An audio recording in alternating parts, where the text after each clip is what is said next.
inshuti muvandimwe ntuzacikanwe n'ikiganiro cy'ijambo ry'Imana dutegurirwa n'umukozi w'Imana Christine Nyakamwe. Ndi umugore w'umunyaburakari burenze ubuza amahoro abantu bose mu rugo nta mahoro, aho nkorera nta mahoro, nkavuga nabi abantu bose barantinya, aho ngeze bakavuga ngo ngo dongo cya kigore cya polisi kiraje ubuze bwirasi bw'icyo kigore. Naja nko muri banke ubashije kwinyegeza akanyinyegeza, naja aho tumesuza imyenda ubashije kunyinyegeza akanyinyegeza kuko nagenda ntukana mbabwira nabi cyane. Aho n'Imana yasanze mu rugo rwawe hari habuza amahoro n'umutware ntabwo araguwe neza. Ukimara kwakira Yesu Kristo nk'umwami n'umukiza wawe, ni gute umutware wawe polisi Deni yabyakiriye? Arambwira ngo wewe ndi jewe, ngo wewe ndi jewe, ngo ushobora gukiza, ariko je nakiriye agakiza nyimba ariko bakizwa, ngo urakizwa we n'amahane yawe. Ahubwo ariko je nakakiriye pe. Noneho icyagiye kumwemeza koko nakiriye agakiza kafashe, iryo joro narasinziriye pastor, nasinziriye nk'umubebe. Hanyuma rero naje gukurikirana ikiganiro cy'umumama umwe yitwa Christine Nyakamwe, kandi noneho yavugaga ko ngo nuko rero ngo Imana iruruka ivugana nanjye. Buri Imana arayizi, bahuriye he, mfata nimero ze. Arongera avuga ngo nuko rero ngo ntangira kumva ijwi ry'Imana, ngo Imana itangira kuvugana nanjye. Ndamutelefona, niko wavuze ngo nuko Imana iruruka, ngo wumva n'ijwi ry'Imana muravugana, muhurira hehe?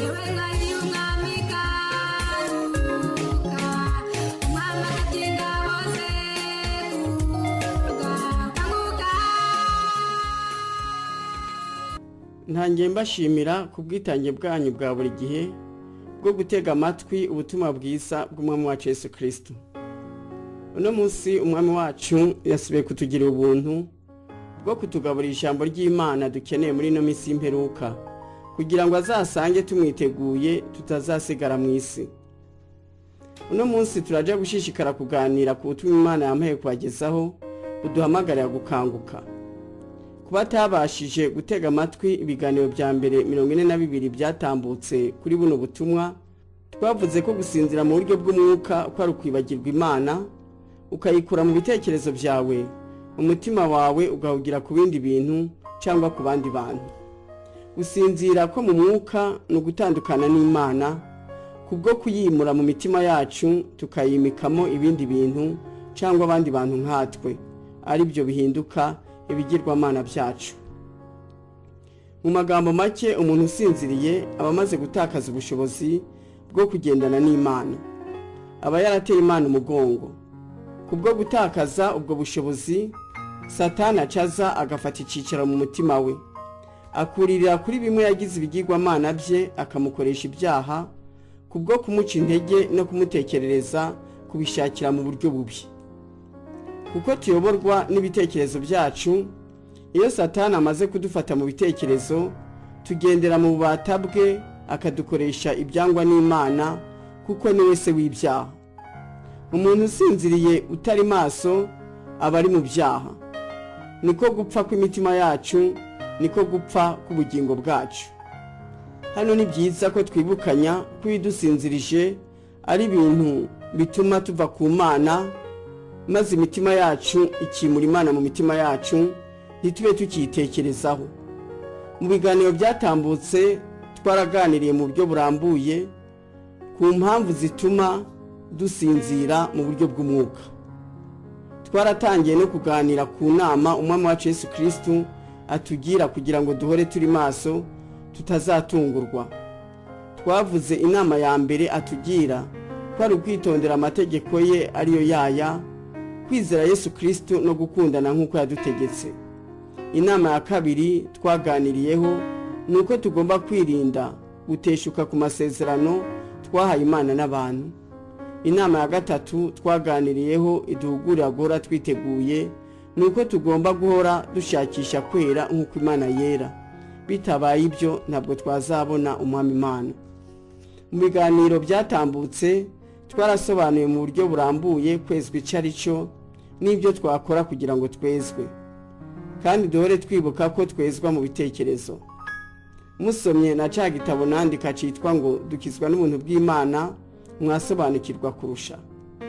Twanaganiriye no ku mpamvu abantu bakira agakiza ariko bakadindira, ntibigere batera imbere ngo bahinduke bezwe. Twanaganiriye no ku mpamvu n'uburyo abantu baba barakijijwe bakuzuzwa umwuka wera w'Imana, bakagera no ku rugero bwo gukorera Imana hama bakagwa bakabivamo. Haba gukomeza amategeko y'Imana ariyo kwizera Yesu Kristo no gukundana nk'uko yadutegetse, haba gukomeza amasezerano tw'Imana n'abantu, haba ikibazo cyo guhora dushakisha kwera ariko gutungana kugira ngo tuzabone Imana. Izi nama zose umwami wacu Yesu Kristo atugira zikubiye mu gice kinini cya mbere cy'impanuro, aho Yesu Kristo yatubwiye ati muhore mwiteguye kuko umwana w'umuntu azazira igihe mudatekereza. Nico gituma mugomba guhora mukenyeye kandi amatabaza yanyu agahora yaka. Iri ni ijambo dusanga muri Luka mu gice cyaho cya 12 ku murongo 35. Igice cya kabiri kigari cy'impanuro umwami wacu Yesu Kristo aduha kugira ngo duhore turi maso niki: mwirinde mudahagarika imitima yanyu, mwirinde abajura b'amahoro n'umunezero. Igice cya gatatu kigari cy'impanuro umwami Yesu aduha kugira ngo duhore turi maso nuko dutwarana kuko ijuru riratwaranirwa kandi intwarane zirigishamo imbaraga. Igice cya kane kigari cy'impanuro umwami wacu Yesu Kristo aduha kugira ngo duhore turi maso nuko twirinda uko tugenda tutagenda nk'abatagira ubwenge. Ibi bice uko ari bine twabiganiriye mu buryo burambuye. Mu biganiro bibiri biheruka twatangiye kuganira ku gice cya gatatu cy'impanuro Yesu Kristo aduha kugira ngo tutazatungurwa no kuza kwe, naco ni iki: mwe maso musenge. Iyi mpanuro umwami wacu Yesu Kristo yaduhaye ubwe yanditse muri Luka 21 ku murongo wa 34 na 35. Yaratubwiye ati mwirinde imitima yanyu ye kuremerwa n'ivutu no gusinda n'amaganya y'iyi si. Uwo munsi ukazabatungura kuko uzatungura abantu bose bari mu isi umeze nk'umutego. Nuko rero muje mu amaso musenge iminsi yose kugira ngo mubone uko murokoka ibyo byose byenda kubaho no guhagarara imbere y'umwana w'umuntu. Umwami wacu Yesu Kristo adusaba kwirinda ibiremerera imitima yacu, bikaduhagarika imitima, bikimura Imana mu mitima yacu. Ibyo bikaba byatuma tuba abasinzi bo mu mwuka, batagitekereza ku Mana, ahubwo bahora batekereza ku maganya y'iyi si. Amaganya nayo arahari kubw'ibyago byo mu minsi y'imperuka. Nico gituma tugomba gushakisha uburinzi bw'Imana bwo kudutabara kugira ngo tudahitanwa n'imivo y'ibigeragezo tukava ku Mana. Kandi ubwo burinzi bw'Imana bubonwa n'abasenga uko Imana ishaka. Amasengesho ni yatwegereza Imana, none imbaraga z'Umwuka Wera zikatumanukira, zikatugota, zikaturinda ibyago kandi zikaturinda kibi n'igisa naco. Twari tumaze ibyumweru byinshi tuganira ku gusenga. Uno munsi tukaba tuza gusoza bino biganiro. Nagira ngo twungurane ibitekerezo ku murimo wo gusenga kuko ari wo murimo ukomeye muri ino si, kandi umwami Yesu akaba yaratubwiye ngo murasenga ntimusubizwe kuko musenga nabi. Birakwiye rero ko tumenya gusenga neza uko bikwiriye kugira ngo uko dusenze dusubizwe. Twavuze ko tugomba kuganira ku murimo wo gusenga twishyura ku bibazo 7 bikurikira. Gusenga ni iki? Umumaro wo gusenga ni uwuhe? Ni bandi Imana ishaka ko bayisenga? Inzitizi z'amasengesho ni izihe? Ni ibiki tugomba gusengera? Dusenga dute? Ubwoko bw'amasengesho ni ubuhe? Ibibazo 6 bya mbere twarangije kubiganiraho mu buryo burambuye. Uno munsi turaganira ku kibazo cya 7 arico ciki. Ubwoko bw'amasengesho tugiye kuganiraho n'ubu: amasengesho yo guhimbaza Imana, amasengesho yo kwibohora, amasengesho yo gusaba imbabazi, amasengesho yo gutegeka. Turahera ku masengesho yo guhimbaza Imana. Amasengesho yo guhimbaza Imana n'amasengesho yo gutazira Imana, n'amasengesho yo gushyira Imana hejuru no kuyigaragariza urukundo tuyifitiye, n'amasengesho yo kuvuga ubwiza bw'Imana, n'amasengesho yo kuvuga no gushima imirimo n'ibitangaza Imana ikora. N'amasengesho yo gutaka Imana kubwo ubwiza bwe n'imbabazi ze. N'amasengesho yo guhamiriza Imana uko tuyizi nuko tuyikunda. N'amasengesho akora ku mutima w'Imana. N'amasengesho yo kugusha Imana neza.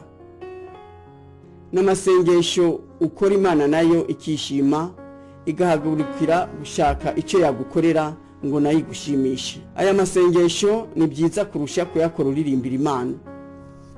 Naho utaba uri muririmbyi uriherera ukazamura ijwi ryawe ukaririmba ukagaragariza Imana urukundo uyifitiye n'icyubahiro uyigomba.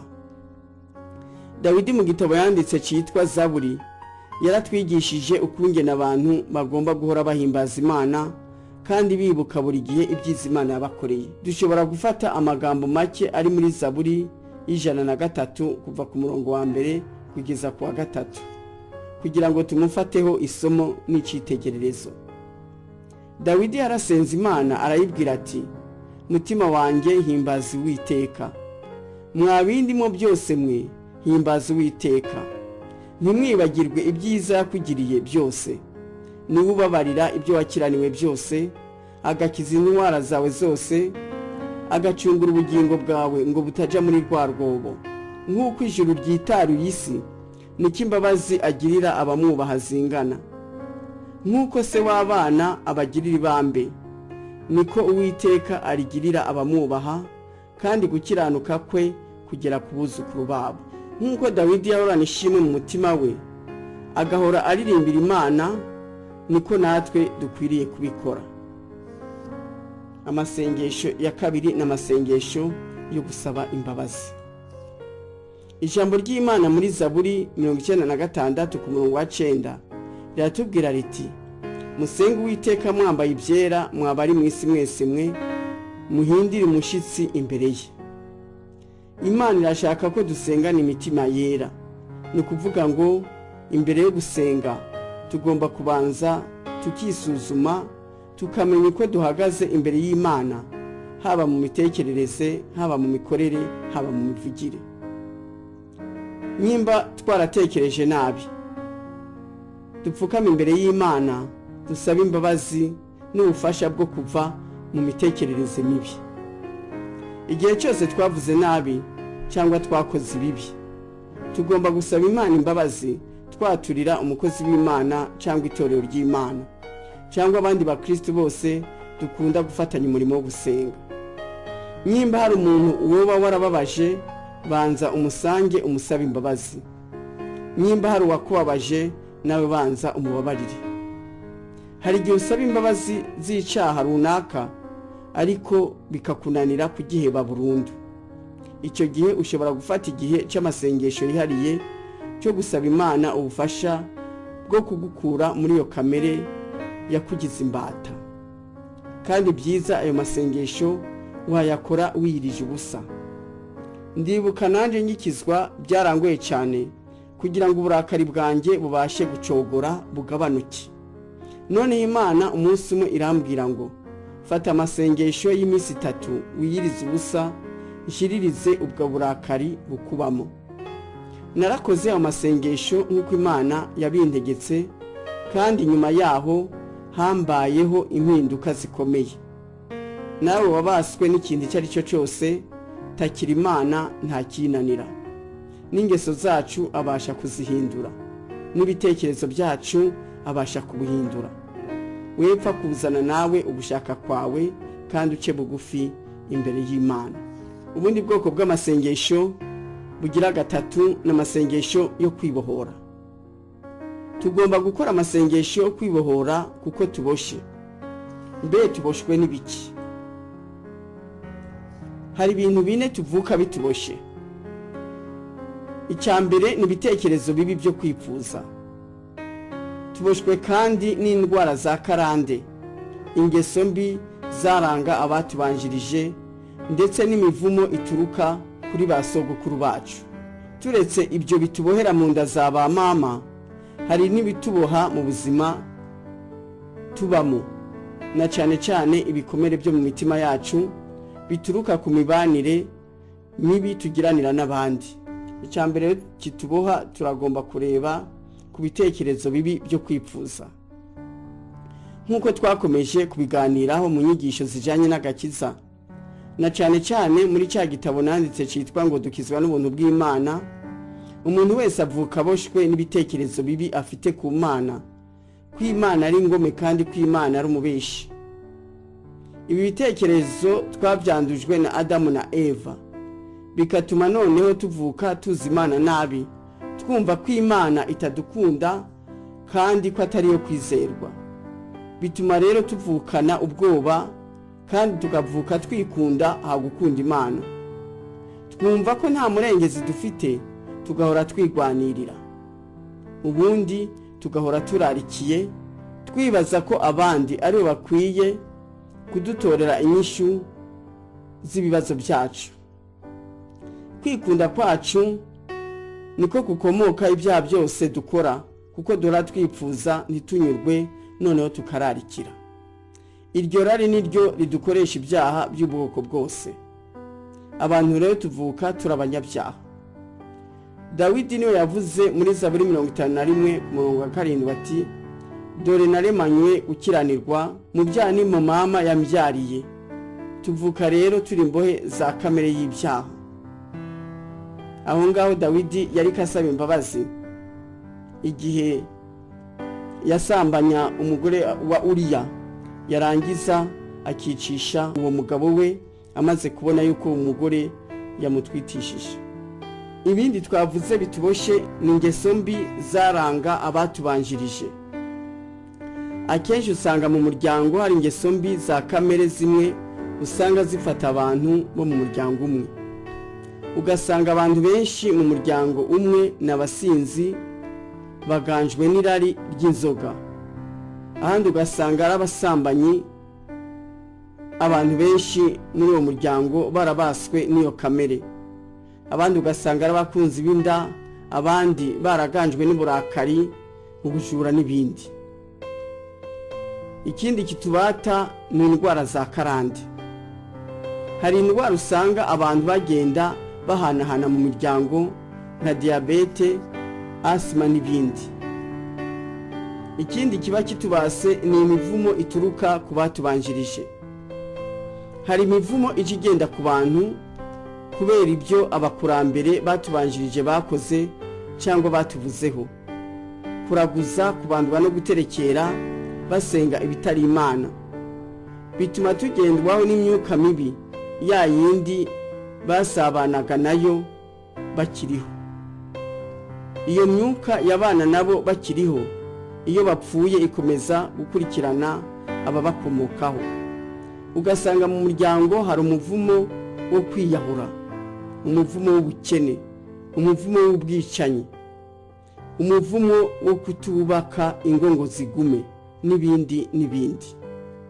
Ahandi ugasanga abakobwa b'uwo muryango benshi batabona abagabo, abandi bagahora batwara inda z'indaro.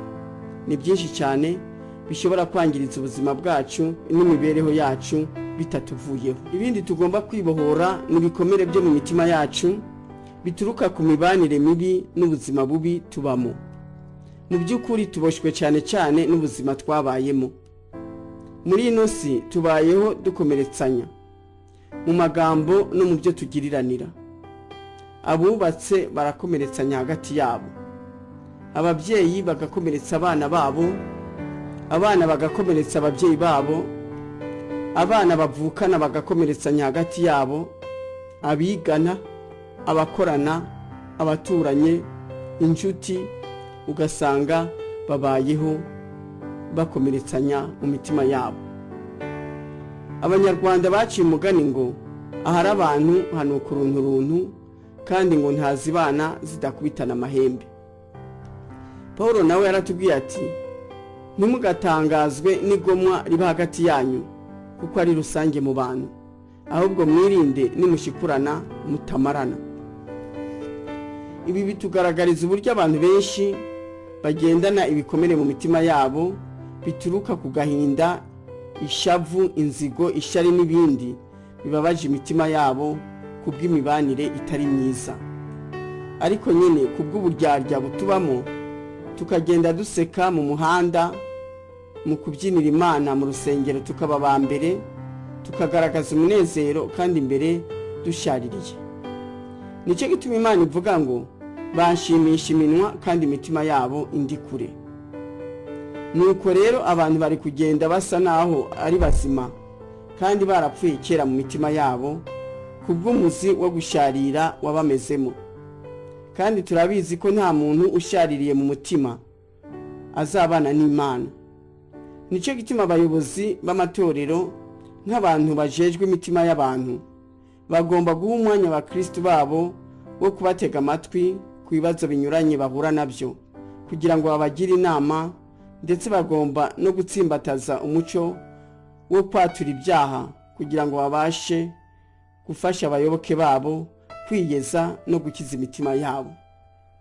Ibyo ari byo byose nk'uko twese tubizi, umwami wacu Yesu Kristo azaza gutwara itorero rye ritagira ikizinga n'umunkanyari.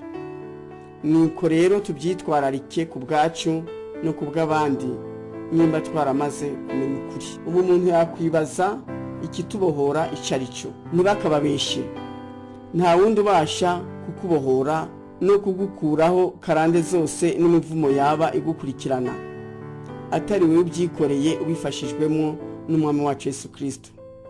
Hano nagira ngo mugure buri wese kugendana ubwenge, kuko hari abantu basigaye bateka imitwe ngo bafite ububasha bwo kubohora abantu no kubakuraho imivumo yose yabakurikiranaga. Ariko ikibabaje ni uko bakubesha kandi n'ibyo binyoma byabo ukabiriha. Abandi bakumvisha abagore ko bababohoza kubasambanya. Ariko bene data, ko twaboshwe na kamere y'icyaha, murumva icyaha cyabohozwa ikindi gute? Ariko ubwo bwenge buke bw'abantu bitwa ngo nabakizwa buva hehe? Ko Yesu aduhindura abanyabwenge n'abanyamakenga n'abakiranutsi, Yesu se aduhindura abaswa n'abanyabyaha. Tugendana ubwenge. Ariko nyine ubwo buswa bwo kurandatwa nk'impumyi buturuka ku kutitaho kwiga no kumenya ijambo ry'Imana kugira ngo riba ari ryo rituyobora. Mwagiye mushyira mu gaciro mukaja mureka kwiyoberanya ngo murakijijwe kandi mudakijijwe. Abantu bitwara gutyo nta Yesu baba bafite, baba bibesha ngo baramufite kandi atawe bagira. Abo bantu bakiyoborwa n'irari ryabo, si Yesu ubu bayobora. Rero tubohorwa n'amagambo twiyaturiraho, tukongera tukabohorwa n'ijambo ryose rituruka mu kanwa k'Uwiteka. Tubohorwa rero n'amagambo twiyaturiraho. Waramaze kwitandukanya na Satani, mu kwakira Yesu Kristo ugomba no gushaka umwanya wo kwitandukanya n'abakubanjirije kugeza kuri so na nyoko, ni ukuvuga ko witandukanya n'ibyo bakoze, indwara za karande zo mu muryango ndetse n'ingeso zabo mbi zose. Mu bisanzwe twitandukanya n'abatubanjirije kuva ku babyeyi kugeza ku bisekuruza bya 10. Umuntu wese agira ibisekuruza ku ruhande rwa nyina no ku ruhande rwa se. Mu gukora amasengesho uvuga amagambo akurikira: Jyewe naka mu izina rya Yesu Kristo nitandukanije n'ibisekuruza byanjye bya 10, nitandukanije n'ingeso zabo mbi n'ibyo bakoze n'amagambo bavuze, ntibikambarweho kandi ntibikankurikirane. Nyimba bararaguzaga bagaterekera bakabandwa, ibyo byose ntibikangireho ingaruka. Ibirwara bya karande barwaye ntibikamfate ntacyo dupfana, kuko genda umwana w'Imana, sinabyawe n'amaraso n'umubiri, nabyawe n'Imana.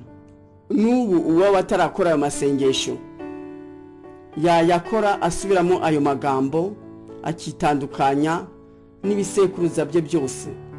Ubwo rero uraheza noneho urangije kwitandukanya n'ibisekuruza byawe bya 9, ukitandukanya n'ibya 8, ibya 7 kugeza kuri so na nyoko. Reka nyabasubiremo aya magambo kugira ngo utabashije kuyatega amatwi neza yipfuza gukora rino sengesho, noneho atega amatwi neza kugira ngo nawe azakora iryo sengesho yibohore yitandukanye n'ibyari bimuboshe byose bituruka ku bamubanjirije. Uravuga uti jewe naka mu izina rya Yesu Kristo nitandukanije n'ibisekuruza byanjye bya 10, nitandukanije n'ingeso zabo mbi n'ibyo bakoze n'amagambo bavuze, ntibikambarweho kandi ntibikankurikirane nyimba bararaguzaga bagaterekera bakabandwa, ibyo byose ntibikambarweho kandi ntibikangireho ingaruka. Ibirwara bya karande barwaye ntibikamfate, ntacyo tugipfana, kuko jye ndi umwana w'Imana, sinabyawe n'amaraso n'umubiri, nabyawe n'Imana. Aya magambo rero urayavuga ku bisekuruza byawe byose, uhereye ku cya 10 kugeza kuri papa wawe na mama wawe. Noneho ugakomeza ukambaza Imana ikagukura muri ubwo bubata bw'imivumo igukurikirana kandi ataco wakoze, ataruhare ubifitemo. Umunsi igihe nkora amasengesho, Imana yankoreye igitangaza gikomeye. Yarambwiye ngo umwana wawe wari urwaye asima ndamukijije. Nari mfite umwana warwaraga asima, yahorana agapombe, ahora yipompa kubera ko yahorana za krize zitarangira. Icyo gihe yari afite imyaka 16. Kandi rero byantera ubwoba kuko iyo ndwara niyo yishe nyokuru ubyara papa. Numva ko ari indwara ntagomba kubana nayo byanze bikunze, ariko Imana yaradutabaye. Ndanyuzwe kuko mufite amahoro, ndashima cyane ko yambonye akashyigikira. Reba hirya, reba hino, urukundo rurarose. Reba hirya, reba hino, urukundo rurarose. Kuva icyo gihe kugeza n'ubu afite imyaka 26, ntiyasubiriye kurwara iyo ndwara. Yibera no mu bihugu bikonje, ariko icyo kibazo ntaca gifite. Imana yaragikemuye burundu. Turetse ko n'abana bacu iyo bakijijwe ko bagomba nabo kwikorera ayo masengesho, ariko icyo kintu Imana yankoreye cyanyeretse ko umubyeyi ari ikintu gikomeye ku bana be, ko yaba umugisha cyangwa akababera umuvumo, kuko imivumo imikurikirana usanga rero ikurikirana n'uruvyaro rwe. Tuje rero nk'ababyeyi tumenya icyo tugomba gukora kugira ngo twibohore kandi tubohore n'abana bacu. Ijambo ry'Imana riri muri Yesaya mu gice cyaho cya 65 ku murongo wa 22 kugeza kuri 24 ribihamya neza riti, abatoni banjye bazashira kera bishimira imirimo y'intoke zabo, ntibazaruhira ubusa kandi ntibazabyara abana bo kubona amakuba, kuko bazaba ari urubyaro rw'abahawe umugisha n'Uwiteka hamwe n'abazabakomokaho. Maze ubwo bazaba bataranyambaza nzabatabara, kandi bakivuga nzumva. Amen. Urumva rero babyeyi, tumenye kubaha Imana kandi ni ukuri twibohore ibituboshe byose, kugira ngo abana bacu batubonereho umugisha, bitabweho n'Imana ihoraho. Ikindi twavuze kitubohora ni ijambo ryose rituruka mu kanwa k'Uwiteka Imana yacu. Uriya nkuko nakomeje kubivuga, kubohorwa ni mu bitekerezo. Tuvuka dutekereza nabi ku bwa kamere tuvukana yo kwikunda, ntitunyurwa, noneho tugahora twipfuza, amaherezo tukararikira.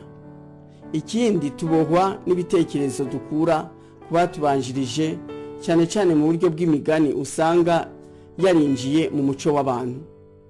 Je ntarakizwa nagendera mu mugani uvuga ngo uguheneye ntumuhenere akwita kiburanyo. Ni kuvuga ko umuntu ukugiriye nabi ugomba kumwihora, n'ahandi hoho ububaye imbwa. ubaye umuntu utagira ubutwari na bukeye, mu by'ukuri uba wisuzuguje. Uwo mugani nari narawushize mu bitekerezo byanjye, utuma numva kwihora ari uburenganzira bwanjye. Nabatutse kuri icyo cyaha ari uko nsomye ijambo riri muri Luka 6 kuva ku murongo wa 27 kugeza kuri 28 ridutegeka gukunda n'abanzi bacu. Iryo jambo namwe muryisomere mumare icyo gice cyose, muraheza musobanukirwe neza. Ubundi ugasanga bakera baravuga ngo umugabo n'urya utwe n'utw'abandi. Iri ni ijambo ribi cyane ritsimbataza umuco mubi w'ubujura no kurarikira iby'abandi. Nyamara umwami wacu Yesu Kristo yaratubujije muri Matayo 6 ku murongo wa 24 gukunda iby'isi. Yaratubwiye ati nimukunda iby'isi muzamwihinduye abanzi b'Imana, kuko atawubasha gukeza abami babiri, nk'uko byanditse muri Yohana wa mbere mu gice cyaho cya 2 kuva ku murongo wa 15 kugeza kwa 17. Ijambo ry'Imana twamenye niryo ritweza mu guhindura imitekerereze yacu. Tugomba rero kurimenya, tukarisengeramo kandi tukarishira mu bikorwa. Umwami wacu Yesu Kristo niwe watwibwira icyo twakora kugira ngo tubohore imitima yacu inzangano no gusharira kose, ndetse n'ububata bw'ibyaha ibyo aribyo byose, muri Yohana mu gice cyaho cya 8 ku murongo wa 31 na 32, aho yabwiye abamwizeye bose ati nimuguma mu ijambo ryanjye muzamubaye abigishwa banjye nyakuri, namwe muzamenya ukuri, kandi ukuri niko kuzaba batura. Ukuri ni ijambo ry'Imana, niryo rivuguruza muri twe ibitekerezo bibi bitubamo kubw'imibanire mibi ndetse no kubwa kamere. Nk'uko nabisobanuye kuva kera, ijambo ryose wemeye ko ari ukuri riguhindura mu bitekerezo. Niyo mpamvu ijambo ry'Imana niturisoma tukarimenya, tukaryemera, tukaribika mu mitima yacu, niryo rizagenda buhoro buhoro ritwereka ko ibitekerezo twubakiye ubuzima bwacu ko ari bibi, kandi ko nta handi byariho bitwerekeza atari mu irimbukiro. Igitekerezo buriya gisimburwa n'ikindi. Nicyo gituma ibitekerezo by'Imana bibonerwa mu ijambo ryayo bizagenda bidukuramo ibyari biturimo, gutyo tuve mu byari byarahindanije imitima yacu byose, noneho dukizwe, tuve mu nzangano, tugire urukundo. Nicyo gituma tugomba buri munsi gufata umwanya wo gusenga, gusoma ijambo ry'Imana no kuritekerezaho, twiga ingene twarishira mu bikorwa. Ndababwiye ngo nitwitaho ijambo ry'Imana niho honyine tuzaba abigishwa ba Kristo, kandi burya umwigishwa mwiza asa n'uwamwigishije. Ni ukuvuga ko tuzasa na Yesu Kristo, tukagira wa mutima wari muri we kubwo gutekereza nkawe. Dusa na Yesu rero mu bitekerezo. Inama nagira buri wese ni ukuzuza umutima we ijambo ry'Imana, akawukuramo ibyo yarararikiye, akavanamo ibyo bamwimye, amagambo bami bamubwiye n'ibindi byamubabaje. Niyo tuzava mu nzangano, tukagendera mu rukundo, tugahinduka abantu beza, abana b'Imana batagira inenge. Yesu niwe yavuze ati nutabasha gutegeka ibitekerezo byawe, tuzabasha no guhindura imyitwarire yawe. Ibitekerezo byacu rero dukwiye kubitegekesha ijambo ry'Imana. Nitwayitegekesha ijambo ry'Imana, rizatubera inkinzo idukingira imigambi yose Shetani ahora ashakisha kuduteza. Ijambo ry'Imana niryo riduhesha umutima ukomeye udakomeretswa n'ikintu icyo ari cyo cyose, kandi niryo ritwomora ibikomere byose by'imitima yacu twagiye dukomeretswa n'imibanire mibi iba mu bantu. Nicyo gituma Imana idusaba kugira umwete wo kubana n'abantu bose amahoro, kandi ni ukuri twirinde natwe ubwacu mu byo tubwira abandi no mu byo tubakorera, kugira ngo tutabana n'abandi tubakomeretsa, kuko Imana mu byo izatubaza bya mbere n'uburyo twabanye n'abandi. Ibi byose tumaze kuvuga bitwereka ko amasengesho dukora dusengera mu kuri nk'uko twabisobanuye muri kanguka ya 43, afite uruhare rukomeye cyane mu kubohoka kw'imitima yacu. Ikindi cya gatatu kitubohora n'amaraso ya Yesu Kristo. Amaraso umwami wacu Yesu Kristo yatumeneye ku musaraba twunze n'Imana, kuko niwo murimo uruta ibindi Imana yari yarakoze byose ngo adukuremo bya bitekerezo bibi Satani yari yaradushizemo, ko Imana ari umubeshi n'ingome kandi ko Imana itadukunda. Kubw'urupfu rw'umwana wa Yesu Kristo, Imana yashaka kutwemeza ko idukunda, kuko ibindi byose yari yaradukoreye ngo tugaragaze urukundo rwayo ntibyigeze bitwemeza. Nicyo gituma iyo wakira Yesu Kristo ukemera ko yapfiriye ibyaha byawe ku musaraba, wumva urukundo ukunda Imana rugurumana mu mutima wawe. Kubwo gukunda Imana wumva ukunze n'abantu bose, ku buryo imitekerereze yawe kubijanye n'imibanire yawe n'Imana ndetse n'ijanye n'imibanire yawe n'abandi bantu ihinduka. Kubwo urukundo rero rusigaye rukubamo, ugenda ubatuka ku byaha mu guhora ushakisha gukora ibinezereza Imana, ndetse ugashakisha no gukora ibinezereza abandi, ushakisha buri gihe kubana na bose mu mahoro. Mu masengesho yawe rero ugomba guhora usaba Imana ko yahora ikwibutsa umurimo Yesu yagukoreye ku musaraba, kandi ko yagutereka mu kidendezi cy'amaraso Yesu Kristo, kugira ngo akurinde umubi n'uburiganya bwe bwo guhora atwumvisha ko Imana ari ingome kandi ko itadukunda. Amaraso Yesu Kristo atumenyesha Imana ukwiri koko, noneho ntitube tucitayeho iby'umwanzi ahora twongorera ashakisha kudutandukanya n'Imana. Ikindi cya kane kitubohora n'umwuka wera w'Imana. Umwuka wera w'Imana uratubohora mu kudutekerereza no mu gukomeza mu bitekerezo byacu ijambo ry'Imana, ndetse akanaridusobanurira, bigatuma imitekerereze yacu ya kamere ituvamo, noneho tukagira imitekerereze y'Imana. Niyo tubasha kubatuka ku byaha. Kandi umwuka wera umurimo wa mbere afite gukora no kudukundisha Imana na Yesu Kristo.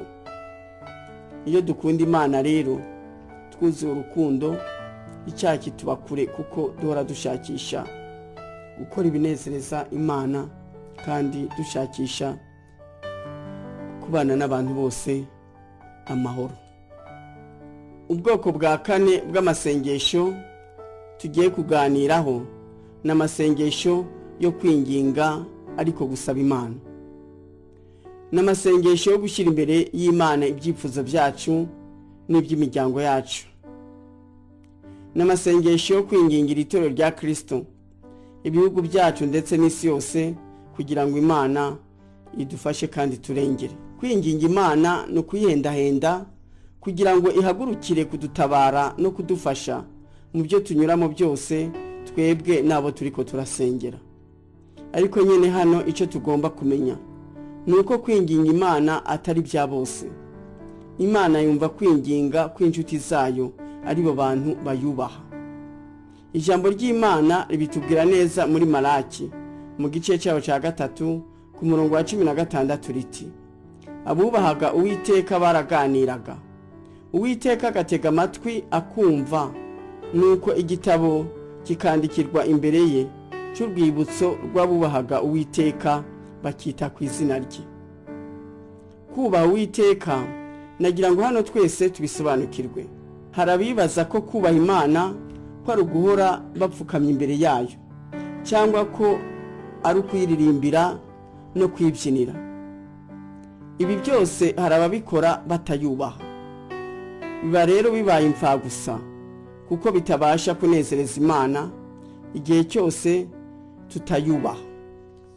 Muri Zaburi 34 ku murongo wa 12 na 15 ijambo ry'Imana riratwigisha kubaha Imana icyo ari cyo muri aya magambo: Bana bato nimuze munyumve, ndabigisha kubaha Uwiteka. Uje ubuza ururimi rwawe rutavuga ikibi, n'iminwa yawe itavuga iby'uburiganya. Va mu byaha uje ukora ibyiza, uje ushaka amahoro uyakurikire, kugira ngo uyashikire, kuko amaso y'Uwiteka ari ku bakiranutsi n'amatwi ye ari ku gutaka kwabo. Ubwo rero mu yandi magambo, kugira ngo ubashe kwinginga Imana bikunde, ugomba kuba waramaze kwiyunga nayo. Ntabwo waba uri umwanzi wayo ngo uyinginge bikunde. Kandi hano tumenye ko umwanzi w'Imana ko ari wowe wese utumvira Imana, kandi kutayumvira nicyo kimenyetso gikomeye kigaragariza Imana kutayubaha, ahubwo ko uyisuzugura. Umwami Yesu yaratubwiye muri Luka 19:27 abanzi be abari bo, aho yavuze ati, kandi babanzi banjye batakunze ko mbategeka, mubazane mubicire imbere yanjye. Abandi bantu Imana ireba ikabona bayisuzugura n'abantu batabana nayo. Ni ukuvuga ni ba bantu basinzire mu buryo bw'umwuka, imitima yabo hagushikama ku Mana, ishikamye ku bindi bintu cyangwa ku bandi bantu. Abo nabo umwami wacu Yesu Kristo yabavuzeho muri Matayo 12:30, aho yavuze ngo abo tutabana n'abanzi banjye, kandi abo tudateraniriza hamwe barasandaza. Imbere y'Imana ubundi saho gupfira, ahubwo naho utabarirwa.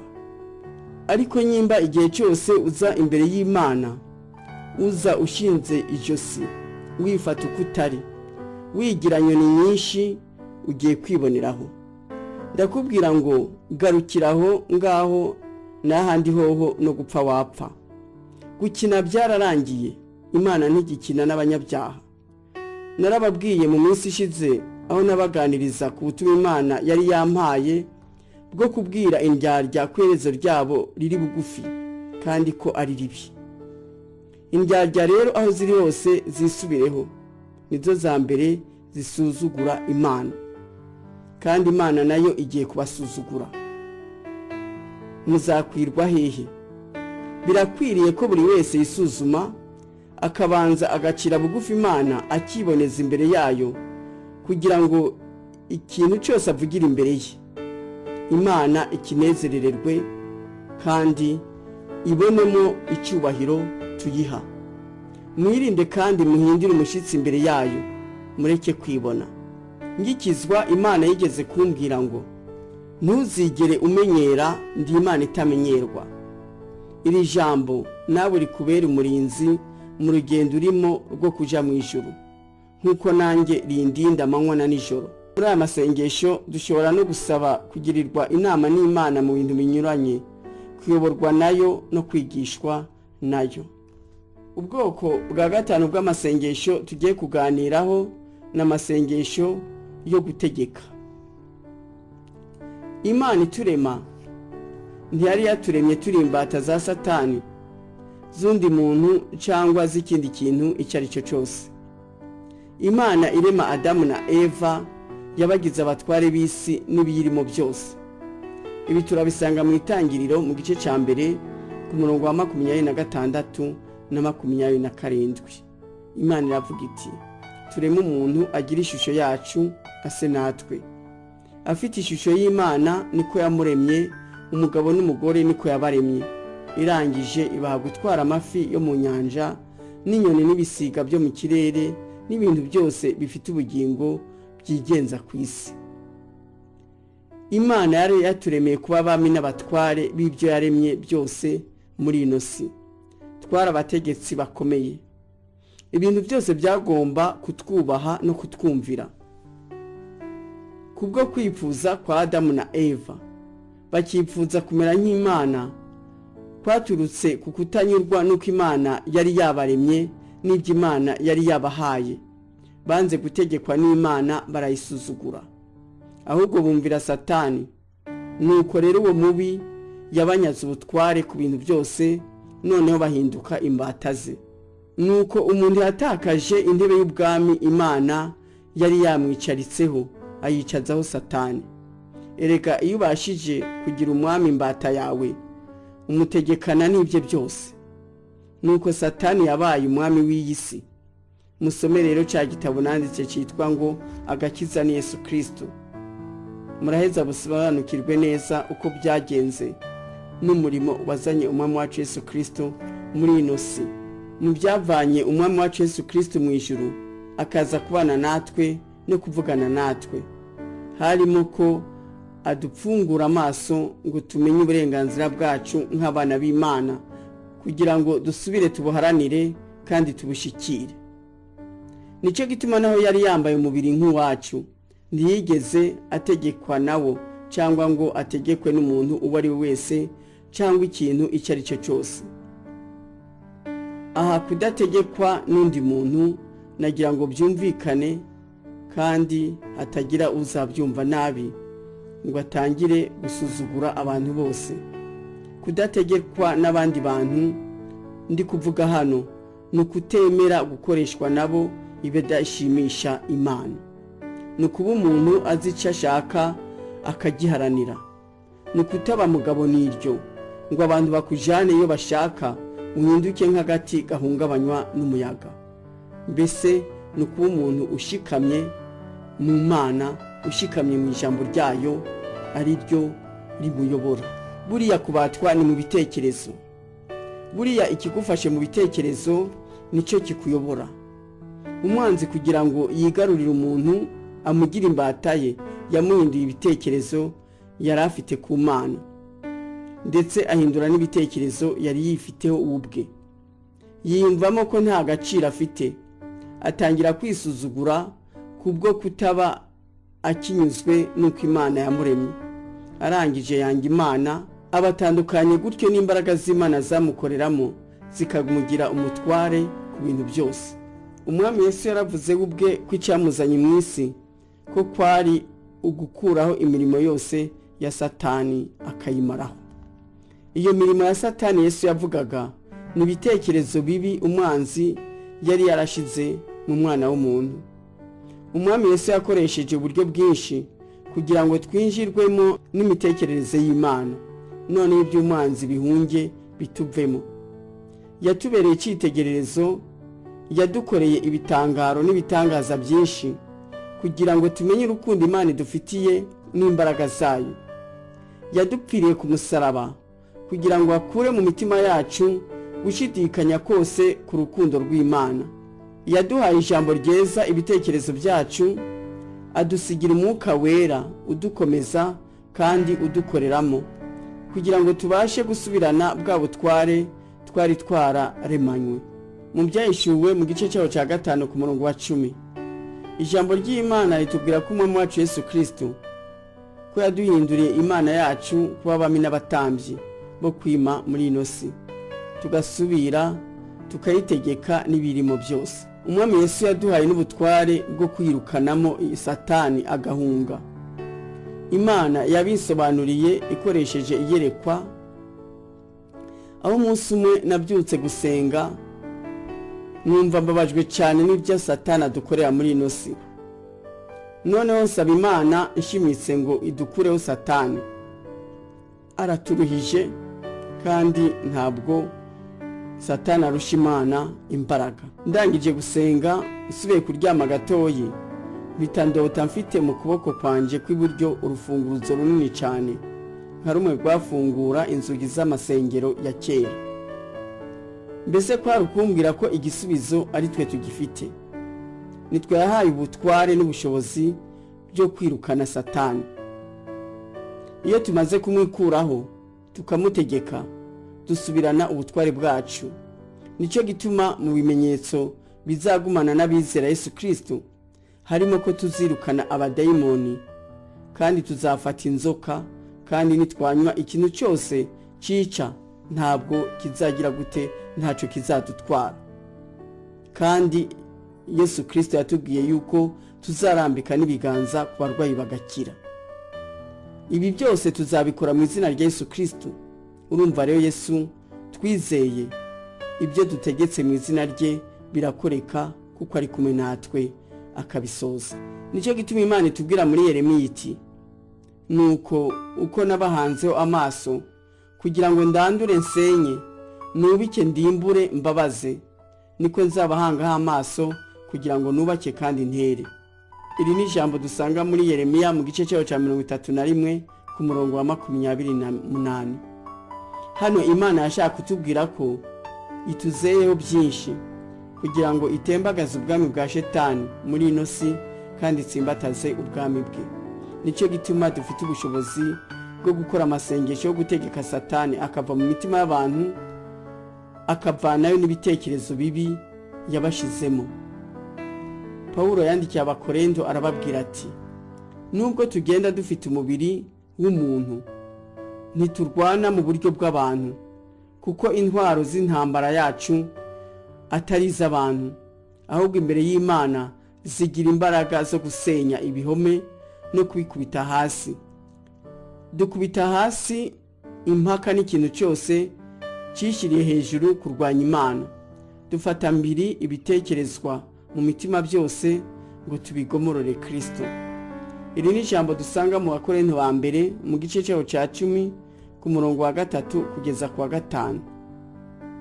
Ni ukuvuga ngo nyimba dufitaniye intambara n'abantu abari bo bose cyangwa kutumvikana ku bintu bimwe bimwe, nta mpamvu zo kurwanisha ururimi cyangwa intwaro z'intambara nk'abapagani batazi Imana. Mu izina rya Yesu Kristo dushobora gutegeka ibitekerezo byabo bigahinduka. Dushobora gutegereka mu izina rya Yesu Kristo imigambi mibi y'abantu ikaburizwamo. Mu izina rya Yesu Kristo byose birashoboka. Mu izina rya Yesu Kristo indwara zirahunga. Mu izina rya Yesu Kristo ikintu cyose twagitegeka kikatwumvira. Eliya yari umuntu nkatwe, ariko yarategetse imvura imara imyaka 3 n'igice itarwa. Arasubira arategeka imvura irarwa. Amasengesho yo gutegeka ni ngombwa kandi tugomba kuyakora. Turi abami n'abatware, twinginga Imana, ariko ibintu byo turabitegeka mu izina rya Yesu Kristo. Tugomba gukurikiza urugero umwami wacu Yesu Kristo yaduhaye rwo gusenga. Imbere yo kuja guhura n'abantu ngo akore umurimo wa se, yabanza guhura n'Imana akayinginga kugira ngo imufashe imuhe imbaraga. None yagera imbere y'abantu barwaye indwara, abafashwe n'amadayimoni, abapfuye agategeka indwara zikagenda, abadayimoni bagahunga, abapfuye bakazuka. Ntabwo yinginga indwara, urupfu cyangwa abadayimoni. Nuko rero ubwo bubasha yarabudusigiye ngo tubukoreshe ibintu bihinduke. Umwami Yesu yaranatubwiye muri Yohana 14 ku murongo wa 12 ati, unyizera imirimo nkora nawe azayikora ndetse azakora n'iyiruta. Nibaza ko impamvu ibitangaro byabaye bike ni ukwizera guke dufite mu Mana no mu bushobozi yaduhaye. Twisubireho. Ubwoko bw'amasengesho bwose ushobora kubikora wariye cyangwa wiyirije, ariko nyene iyo wariye ugomba kurya ibigereranye ntibuzuze inda yawe, kuko iyo umuntu yuzuye inda ntibikunda ko asenga neza. Ikindi umuntu ashobora gukora ni ukutarya ikintu imbere y'amasaha nk'3 cyangwa 4 imbere y'uko asenga, kugira ngo asenge yumva ko ari murutswe mu nda. Nagira ngo hano mvuge gato ku masengesho yo kwiriza ubusa. Kwiyiriza ubusa ni ukwereka Imana ko ikintu uyishakaho kikubabaje, kandi ko wipfuza by'ukuri gushikirana nayo atankomanzi. Kwiyiriza ubusa bituma ubasha gushikamisha umutima wawe ku Mana, mukagiranira ubusabane budasanzwe. Ikindi kwiyiriza ubusa gukwiriye ntabwo ari ukutarya gusa, ahubwo ni no kwigomwa ku byo utunze ugafasha abakene, cyangwa bya bindi wari gufungura ukabifungurira uwabuze icyarya. Muri Yesaya 58 ku murongo wa 6 Imana yadusobanuye neza ukwiyiriza yishimira uko ariko. Yaravuze iti, ukwiyiriza ubusa nshima nuko mwajya mubohora abantu ingoyi z'urugomo, mugahambura imigozi y'uburetwa, mukarenganura abarengana, kandi mugaca iby'agahato byose, kandi ukarekura ugatanga ibyo kurya byawe, ukagaburira abashonji, ukazana abakene bameneshejwe ukabashyira mu nzu yawe. Wabona uwambaye ubusa ukamwambika, ntiwirengagize bene wanyu. Hari icyo nabahugurira, nuko mutarinda kwiyiriza ubusa musaba iby'umubiri, ahubwo mwirize ubusa musaba iby'umwuka, musaba imbaraga z'Imana, musaba guhinduka mukava mu irari mukagira urukundo n'amahoro, musaba kugira kunyurwa, musaba kugira kwizera n'ibindi, musengera itorero ry'Imana n'umurimo w'Imana muri rusange. Ibyo nibyo bigomba kuturaza ishinga. Nitwarazwa ishinga n'iby'Imana, nayo izarazwa ishinga no kuduha ibyo dukeneye. Umwami wacu Yesu Kristo yaranatubwiye muri Mateyo 6 ku murongo wa 33 ati mubanze mushaka ubwami bw'Imana no gukiranuka kwayo, ibisigaye ni inyongera. Twariho rero tuganira ku bwoko bw'amasengesho ariyo yaya: amasengesho yo guhimbaza Imana, amasengesho yo kwibohora, amasengesho yo gusaba Imana ariko kuyinginga, amasengesho yo gutegeka. Tukaba turangirije hano inyigisho zijanye n'ubutumwa Imana yari yampaye buduhamagarira gukanguka. Imana rero ikomeze iduhane umugisha, kandi n'ukuri nize yuko amagambo twaganiriye kuri buno butumwa ko hari aho yabakuye naho yabagejeje, kandi nizeye ko aya magambo azabafasha akabayobora kandi agatuma mukomeza kuba maso, kugira ngo twese hamwe twitegurire umwami wacu Yesu Kristo atazaza kudutwara turangaye tugahusha ijuru. Imana rero ikomeze iduhane umugisha.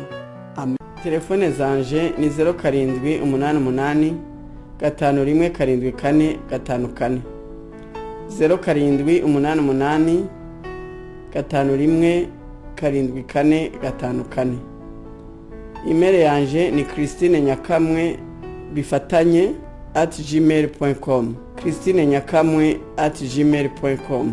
Nagira ngo abifuza izi nyigisho kuri email kugira ngo babashe kuzisomera, ndetse n'abashaka kwisomera ibitabo nanditse ko banyohereza email zabo. Abifuza gushishikara nabo kuzitega amatwi, mushobora kuzisanga kuri YouTube, kuri Facebook no kuri Twitter, mwandika ijambo Nyakamwe Christine. Uwakenera CD z'ibi biganiro byose nyuza ku maradiyo ndetse biri no kuri internet, yahamagara Munyankindi Yves kuri telefone zigendanwa 0788 35 0747.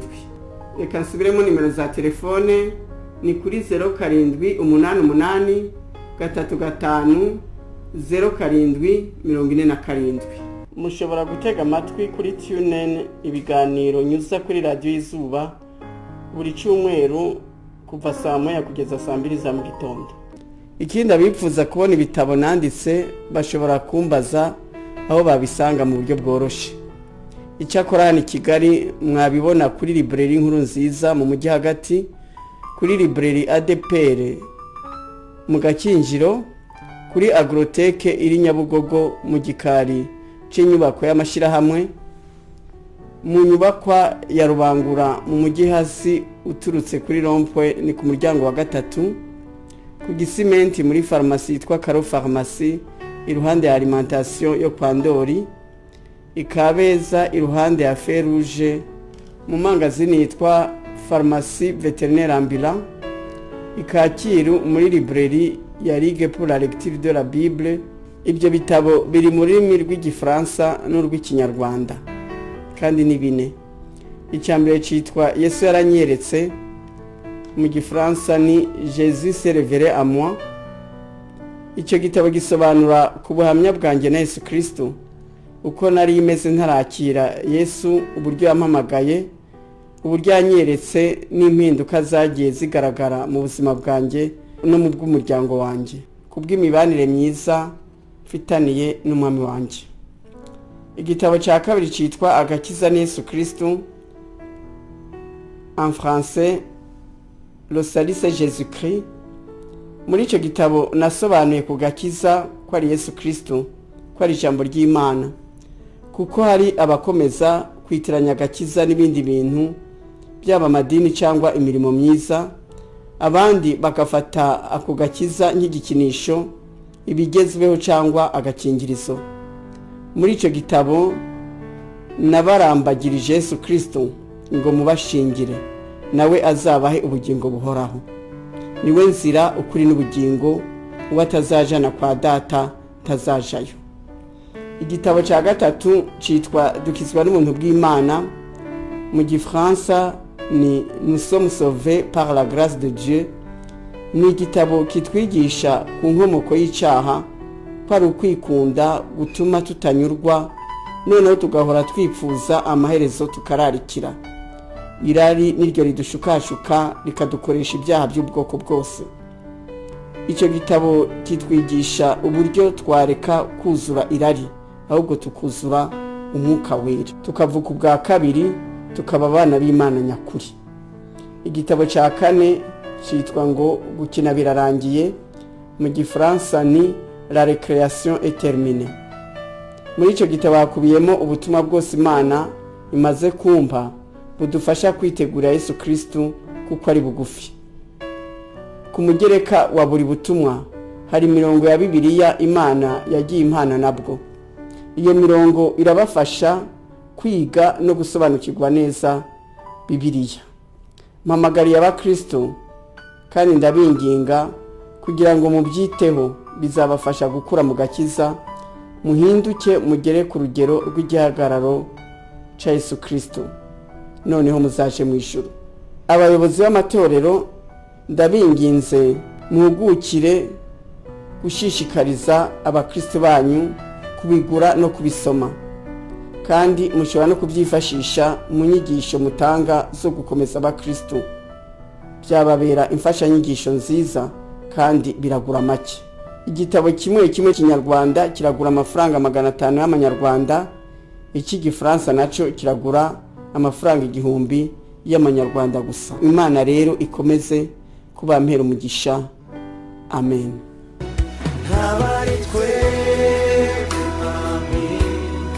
Habari twebwe Yesu, ari kw'izina ryawe data ishigwe hejuru, kubw'imbabazi zawe n'urukundo rwawe rwinshi urukunda. Amen. Habari twebwe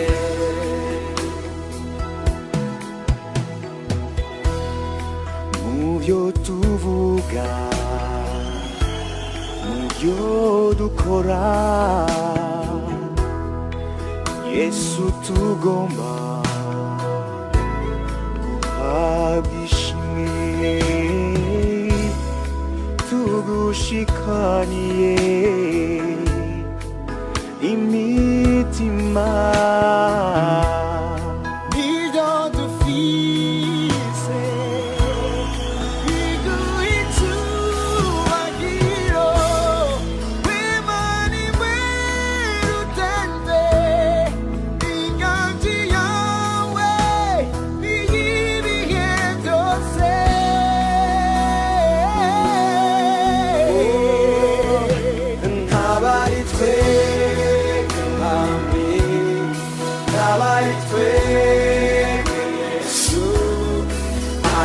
Izina ryawe data ishigwe hejuru, kubw'imbabazi zawe n'urukundo rwawe rwinshi urukunda. Amen. Izina ryawe rishimwe, ubwami bwawe nibuze, ibyo ushaka byose bibe, reka izina ryawe ryamamare, ryamamare.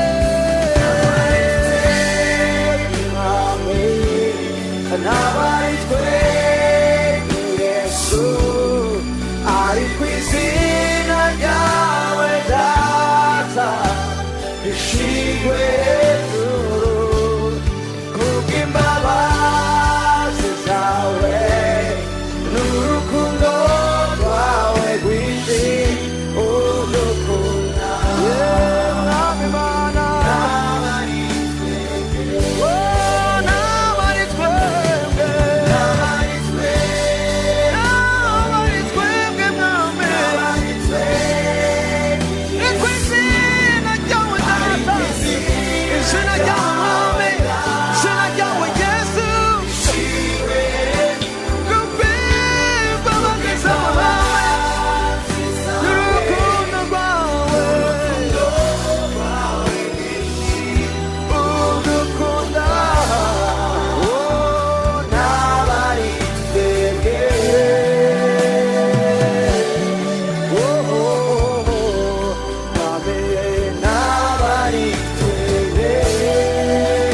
wacu ntabwo ari twebwe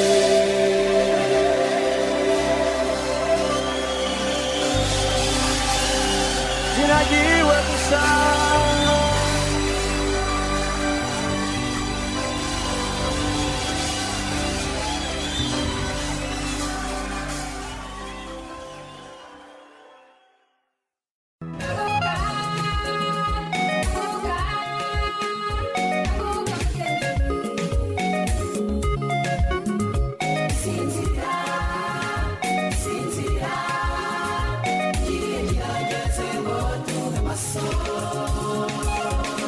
inshuti muvandimwe ntuzacikanwe n'ikiganiro cy'ijambo ry'Imana dutegurirwa n'umukozi w'Imana Christine Nyakamwe. ndi umugore w'umunyaburakari burenze ubuze amahoro abantu bose mu rugo nta mahoro aho nkorera nta mahoro nkavuga nabi abantu bose barantinya aho ngeze bakavuga ngo ngo dongo cya kigore cya polisi kiraje ubuze bwirasi bw'icyo kigore naja nko muri banke ubashije kwinyegeza kanyinyegeza naja aho tumesuza imyenda ubashije kunyinyegeza kanyinyegeza kuko nagenda ntukanambabwira nabi cyane aho n'Imana yasanze mu rugo rwawe hari habuze amahoro n'umutwe ntabwo araguwe neza ukimara kwakira Yesu Kristo nk'umwami n'umukiza wawe ni gute umutware wawe polisi Deni yabyakiriye arambwira ngo wewe ntigewe ngo wewe ntigewe ngo ushobora gukiza ariko je nakiriye agakiza nyimba ariko bakizwa ngo urakizwa we n'amahane yawe ahubwo ariko je nakakiriye pe noneho icyagiye kumwemeza koko nakiriye agakiza kafashe iryo joro narasinziriye pastor nasinziriye nk'umubebe. hanyuma rero naje gukurikirana ikiganiro cy'umumama umwe yitwa Christine Nyakamwe kandi noneho yavugaga ko